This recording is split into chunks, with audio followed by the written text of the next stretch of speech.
For years, I've walked in the door and tossed my keys wherever there's a flat spot. But recently, I've been doing some update around the place and I couldn't find a table that I liked. So I decided to build one to properly give my keys a home. I'm gonna show you how I built it, but you can build your own with the free plans down below. For this build, I'm gonna use one 2x12 and two 2x8s. Construction lumber can be inexpensive. If you have some patience, you can create cool things from them. First, I'm gonna cut off this damaged section.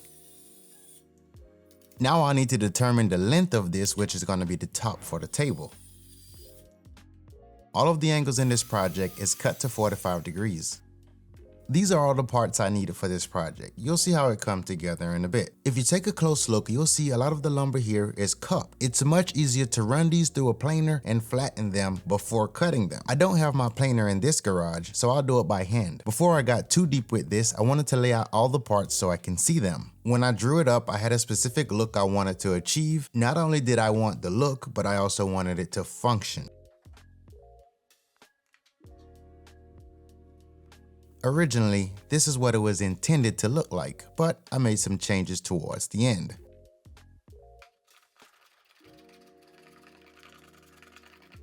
This was a very tedious process. I do find it quite rewarding and satisfying at the same time. The goal here is to remove the cupping of the lumber, so as I'm taking off layers with the hand plane, I'm constantly using a straight edge to check the flattening of the lumber. There's a lot to hand plane. To be efficient, I spent less time and effort on some parts than necessary.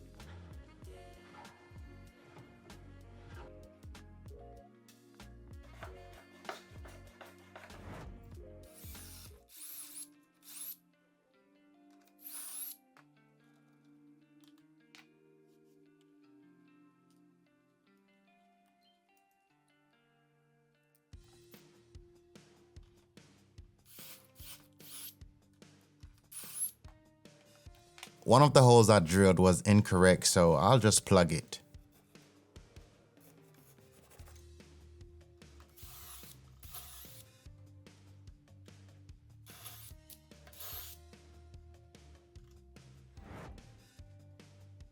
Now I'll set the dowels and do a dry fit.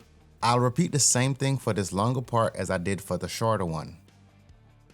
And this is where things got a little uncertain for me, trying to figure out how to join the miter parts. I used the level to make sure the base of the table was flat to the floor.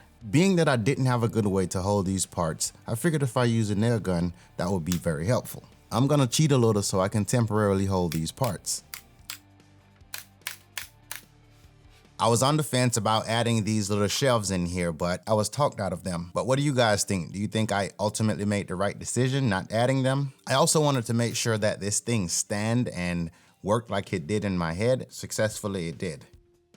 Now I need to drill the parts, but this is why I used a nail gun to hold the parts as I mentioned. I created a reference line so I know exactly where I wanted to drill the holes.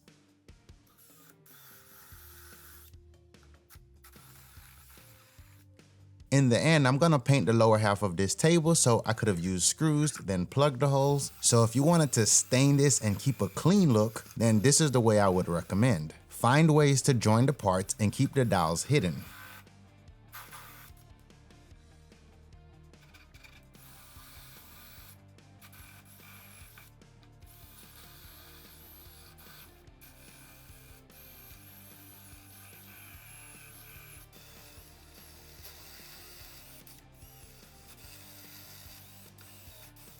Now that I have all my joinery figured out, I'll do some more fine tuning before moving on. And while I'm at it, I'll go ahead and sand everything down. This way I don't have to sand in tight spots.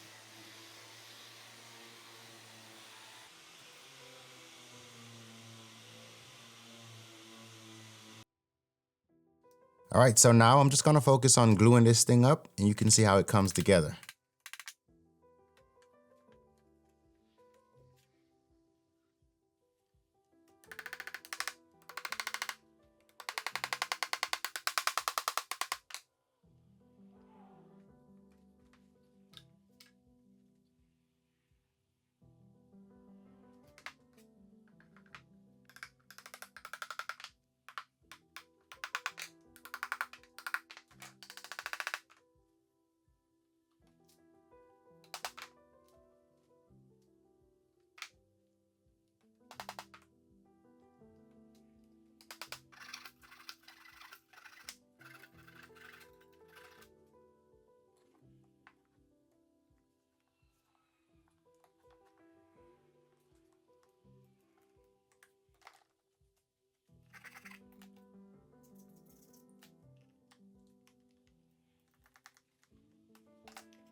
I did find it helpful to drive in a few screws to hold the joints together while the glue set up.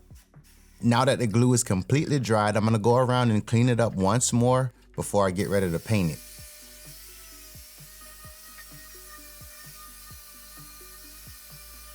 When joining the top and the bottom, it can be done in multiple ways. You can use glue or screws to fix it in place. Rather than those options, I wanted to use bolts that allow me to assemble it and break it down easily. I marked and drilled the pass-through holes.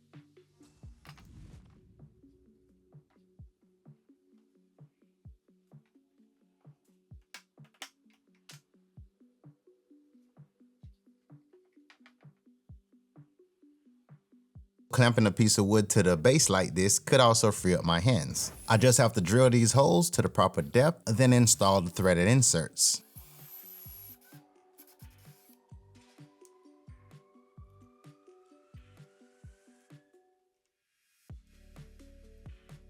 These are the screws I'm using paired up with a washer.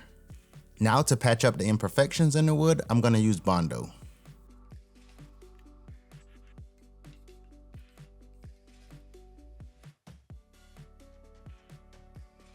I just gotta sand this down and it's on to painting.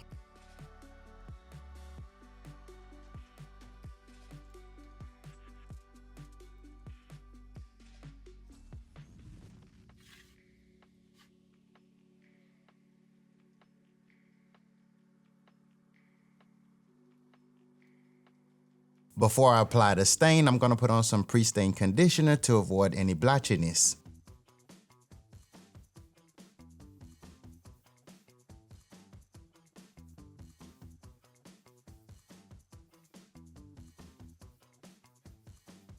Now I can confidently apply the stain knowing that it's gonna look good and consistent.